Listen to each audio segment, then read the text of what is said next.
Salut tout le monde et bienvenue dans l'épisode numéro 6 d'un podcast à Bethel. Épisode un peu particulier aujourd'hui puisqu'il va s'agir d'un épisode hors série spécial festival chrétien. Avant de vous expliquer le principe d'un épisode hors série, je salue tout d'abord Mélissa qui m'accompagne aujourd'hui autour de la table. Salut. Tu vas bien ? Très bien, merci. Alors ouais, ensemble on va parler aujourd'hui des festivals chrétiens qui vont rythmer notre été et je te propose sans plus attendre qu'on lance l'émission pour expliquer tout ça.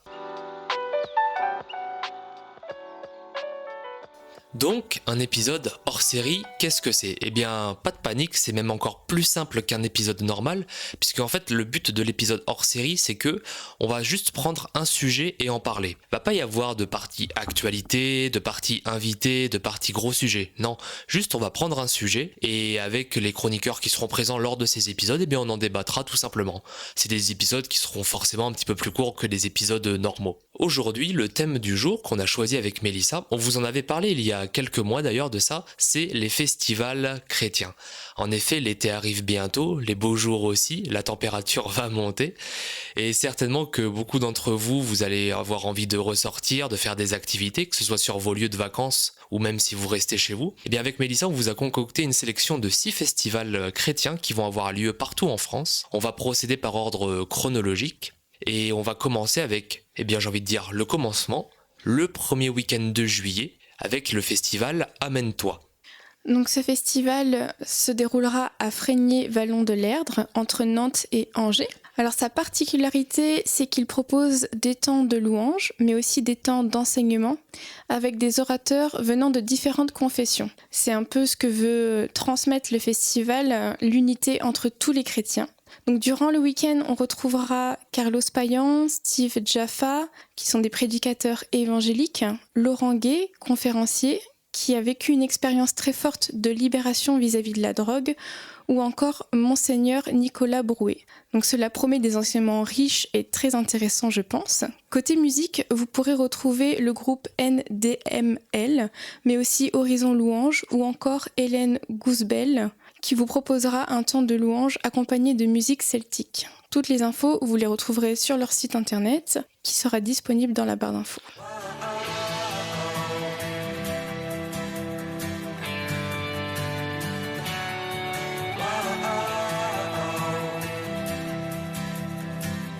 Voilà, tous les festivals dont on va vous parler, on vous mettra bien évidemment tous les liens utiles en description du podcast, que ce soit sur YouTube ou sur les plateformes d'écoute. Donc là, c'était pour le premier week-end, c'est-à-dire le vendredi 1er, samedi 2 et dimanche 3 juillet.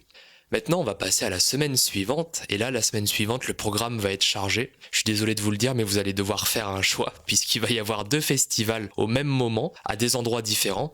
Il y a tout d'abord le festival Ô mon Dieu, et il y a aussi le Jésus Festival. Alors Mélissa, tu vas commencer par nous parler du festival Ô mon Dieu. Alors le festival Ô mon Dieu, on vous l'a déjà présenté au mois de mars dans l'émission avec Sangal. Donc pour rappel, c'est un petit festival qui va avoir lieu à Pélussin, dans le département de la Loire, entre Saint-Étienne et Lyon, dans un parc naturel régional, celui du Pilat. Les musiques sont plutôt éclectiques, vous retrouverez du reggae, du folk, du hip-hop. Si je peux vous donner quelques intervenants, vous aurez les Guetteurs, la famille Lefebvre, voilà, pas mal de petits artistes comme ça. Pour le village associatif qui aura lieu sur place, vous y trouverez des artisans qui viendront exposer et vendre certaines de leurs créations. Donc je pense que ça sera tout à fait chouette et un petit peu différent du premier festival surtout.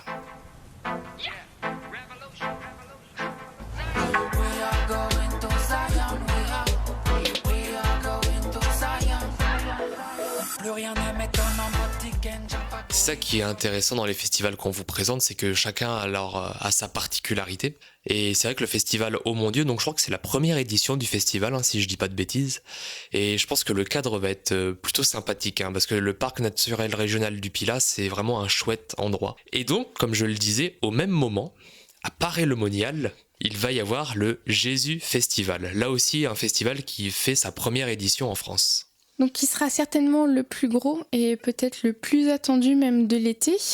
Donc il va regrouper une vingtaine de groupes francophones et internationaux. qui vont se succéder sur scène avec entre autres Hillsong London, Glorious, Natacha Saint-Pierre, Collectif Cieux Ouvert, Samuel Olivier, Matt Marvan, Dan Luten. Ah ouais, là ça fait du beau monde, hein, franchement. Voilà, ça promet.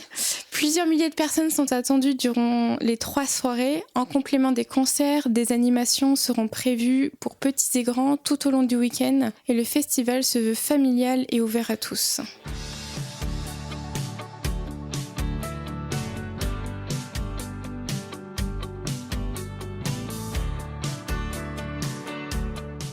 Ouais, je pense vraiment que c'est la plus grosse programmation de cet été, avec comme dit des groupes internationaux et français. C'est ça qui va être bien, c'est que vraiment on va pouvoir avoir aussi la chance d'entendre des groupes qui passent peut-être moins souvent en France. Enfin bref, ça va être vraiment, je pense, un chouette moment. Et là, pour le coup, va y avoir plusieurs milliers de personnes qui vont être attendues. Paray-le-Monial, pour vous le situer, c'est en dessous de Dijon, plutôt au niveau de Mâcon, à l'ouest de Mâcon. Parce que je vais tout vous avouer, quand j'ai préparé cette émission, j'ai essayé de trouver des lieux, comment je pourrais dire, des grosses villes à côté des lieux où vont se dérouler les festivals. Sauf qu'à côté de Paray-le-Monial, il n'y a pas beaucoup de grosses villes en fait.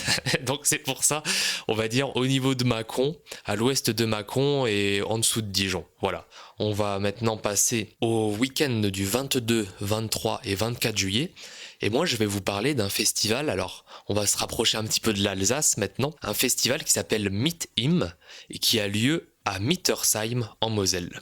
Donc, encore une fois, c'est un festival dans lequel vous pourrez retrouver des concerts avec notamment, là encore, Matt Marvan, mais aussi Grégory Turpin ou Glorious. Et il y a aussi un petit groupe, enfin je dis un petit groupe, c'est une expression, qui s'appelle Youth FR, que je ne connaissais pas personnellement, mais pour l'émission je l'ai découvert et je vous conseille vraiment d'aller écouter leur dernier morceau qui s'intitule Parfaitement Imparfait. On risque d'en reparler dans l'émission, c'est vraiment un morceau qui sort de l'ordinaire, je trouve, pour un morceau de louange. Ça s'éloigne un peu de la worship qu'ils font, donc je trouve ça plutôt intéressant. Et pour revenir au festival, vous aurez également plusieurs animations ainsi qu'un village associatif. Et la particularité de ce festival, c'est une sacrée particularité quand même, c'est qu'il n'y a pas de prix fixé pour les places. C'est vous qui donnez ce que vous voulez. C'est-à-dire que si vous voulez donner 5 euros, vous donnez 5 euros, 10 euros, 10 euros, etc., etc. C'est original, mais je tenais à le souligner. Les seules choses où il y a un prix qui est fixé, c'est si par exemple vous voulez rester sur le camping sur place, alors là il faudra payer 25 euros, je crois, quelque chose comme ça. Mais en tout cas, si vous voulez juste venir assister au concert le soir dans le festival, vous donnez ce que vous voulez, c'est entrée libre.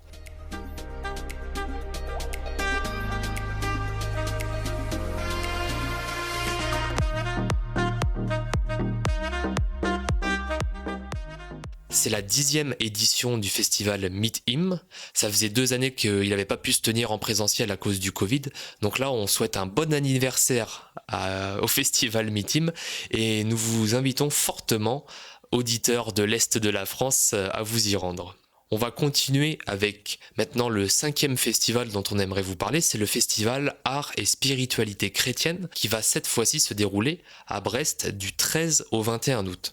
Donc vous aurez remarqué que depuis le début de l'émission, on vous parle de festivals, on a essayé de faire en sorte que ce soit des festivals qui aient lieu un petit peu partout en France. Il y en a dans l'Est, il y en a dans le Sud, il y en a un peu dans le centre de la France. Et là, on va vraiment partir tout au bout de la Bretagne, donc à Brest. Avec ce festival, alors c'est aussi là encore une première édition. Ce festival a été lancé à l'initiative de la paroisse protestante de Brest et du Nord Finistère et il va mêler musique, théâtre, poésie et ateliers. Donc là c'est encore autre chose, il va pas y avoir que des concerts. Plusieurs événements vont être répartis tout au long de la semaine et pour vous donner un exemple de ce qui vous attend, eh bien, on aura par exemple Gérard Rousier, qui est acteur et réalisateur, fondateur des ateliers Bible et Théâtre. Eh bien, Gérard Rousier, il va animer un atelier de 3 heures d'art dramatique autour de la thématique Dire la Bible. Chaque participant sera invité à choisir un verset biblique et à le dire ou à le déclamer à sa manière pour lui donner un sens.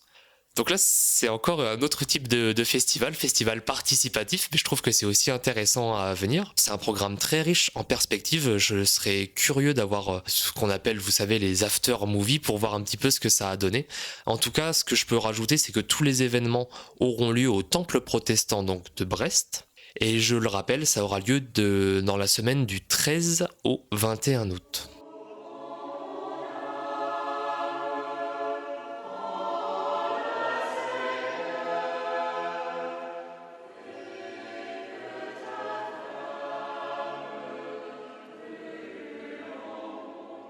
Et on arrive maintenant au dernier festival dont on a envie de vous parler avec Mélissa aujourd'hui.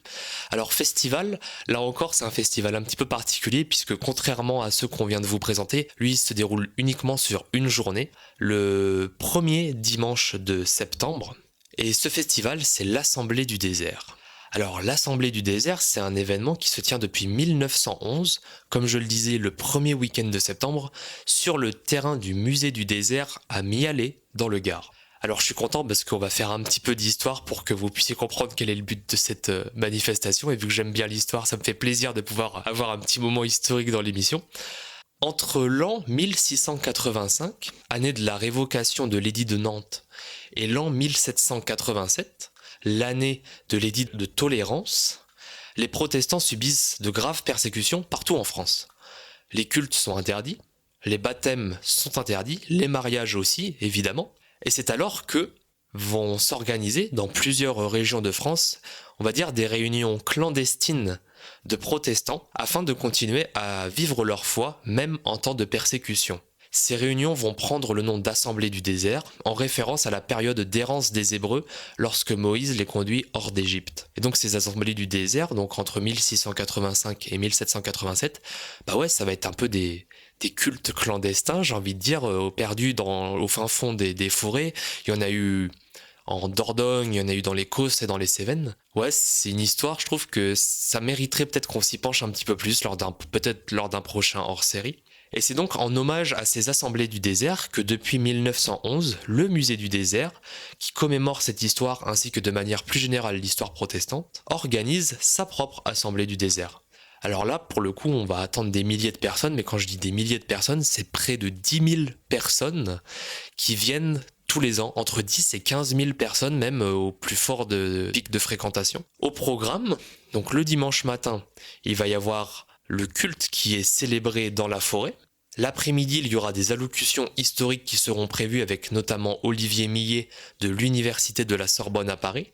Et en plus de tout ça, il y aura aussi, encore une fois, des stands d'artisans, un village associatif, etc. Des petites animations pour petits et grands. Ce qui fait l'originalité de ce festival, c'est que chaque année, ils choisissent un thème particulier pour chaque assemblée du désert. Et le thème de cette année qui va être évoqué, qui va être étudié notamment avec les allocutions historiques, c'est la commémoration, l'anniversaire, on va dire, de la Saint-Barthélemy. Donc la Saint-Barthélemy, point très important dans notre histoire protestante. Donc c'est cette Saint-Barthélemy qui va être évoquée tout au long de ce dimanche. Dimanche d'ailleurs, je crois pas que je l'ai dit, dimanche 4 septembre, donc le premier dimanche de septembre.